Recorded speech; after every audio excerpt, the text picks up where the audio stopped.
Hello, friends. Michael Zuber here, and I wanted to talk today about the 1% rule. So, what is the 1% rule? Well, simply said, it's a mathematical formula that's purported or talked about a lot, and real estate, specifically new real estate investors really gravitate towards it. So, what is it? So, it basically says if you're going to buy a $100,000 house, for example, you need to make sure that it rents for $1,000 or more, hence the 1% rule. It's a sexy rule. It's easy to grasp, easy to understand.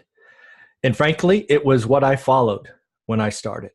It was it was the law as far as I was concerned when I started 15 or 16 years ago. The first three properties we bought were solely we went after them or identified them because of the 1% rule. So realize that my critique or thoughts on the 1% rule come from years of experience, and they come from understanding what happens when you follow the 1% rule.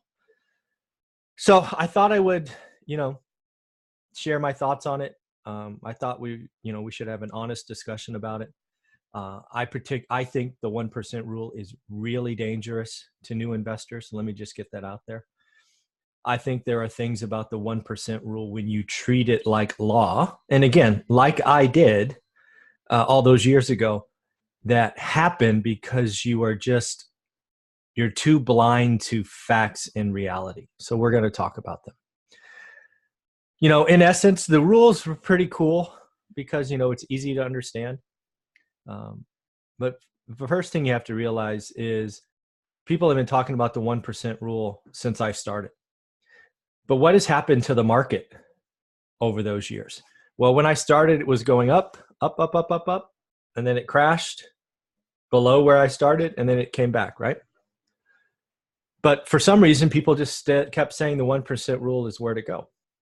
And again, while prices were impacted on this, rents weren't, right? Rents were either stable or got stronger as the real estate market crashed.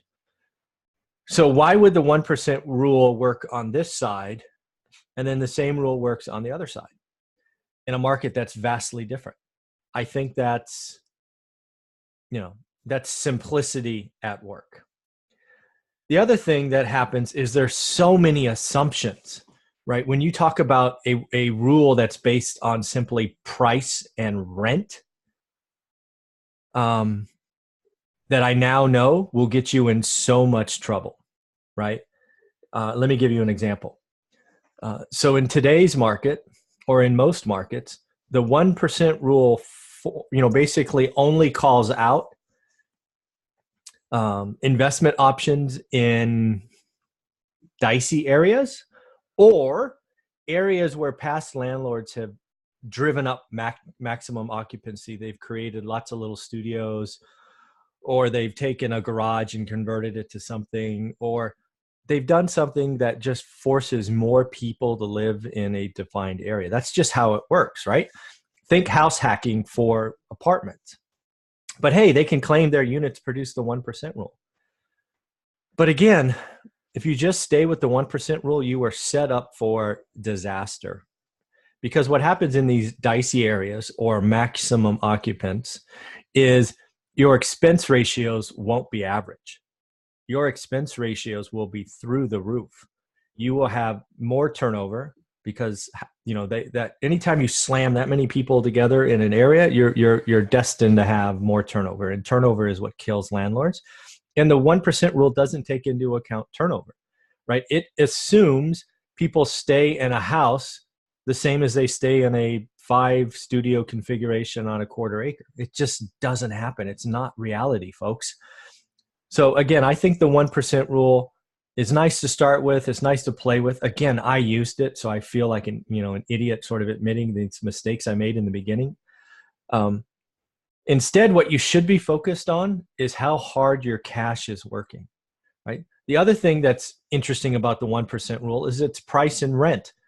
So again, what it often tells you to do is buy cheap properties. And hopefully by now, you know what I mean by cheap properties, right? It's well used, but rented. again, this is what I bought in the beginning. Think about this. I think it was the second one we bought. It might have been the third.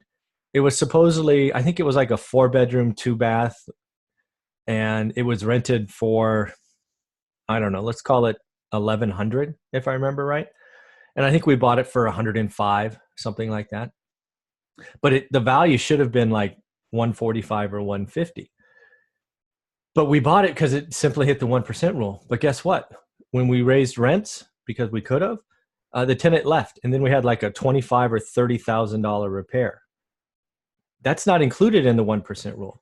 So again, I think the 1% rule is followed too hard.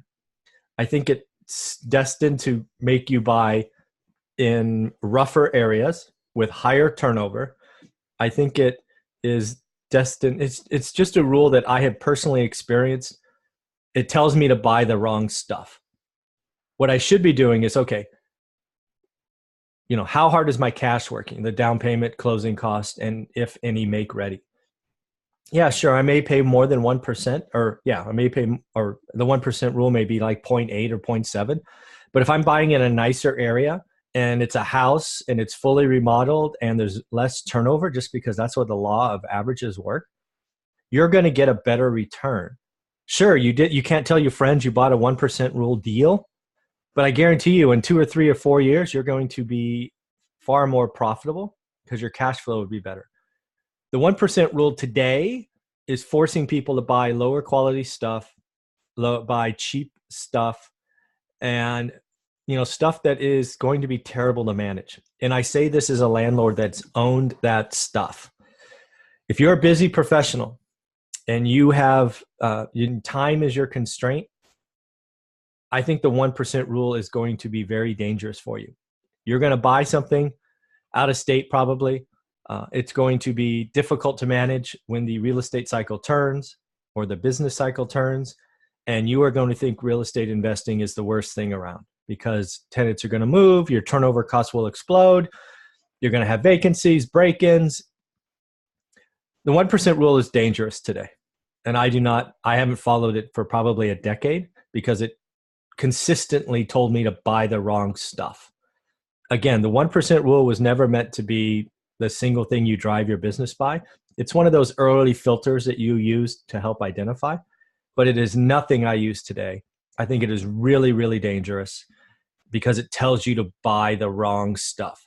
You don't buy in dicey areas. You don't buy maximum occupancy buildings that are just forcing people to live on top of each other. And you don't buy cheap properties, especially in an environment where you can get financing under 5%. It's just silly. So again, I use the 1% rule. I bought several properties in the beginning because of the 1% rule. I do not use it today. And I think it is really, really, really dangerous for new investors. So just wanted to put that out there. I think it's an interesting rule of thumb when you're just scanning the MLS through your phone. But I guarantee you the 1% rule has caused new investors to buy the wrong stuff. And it may look good on paper today when the business cycle is, at a record, right? Lowest unemployment and all of that. But boy, when it turns, woo, watch out. So I just wanted to get my thoughts out because again, I'm getting more and more questions about the 1% rule. And I wanted to be able to point people towards the video. So the 1% rule is dangerous. Have a great day.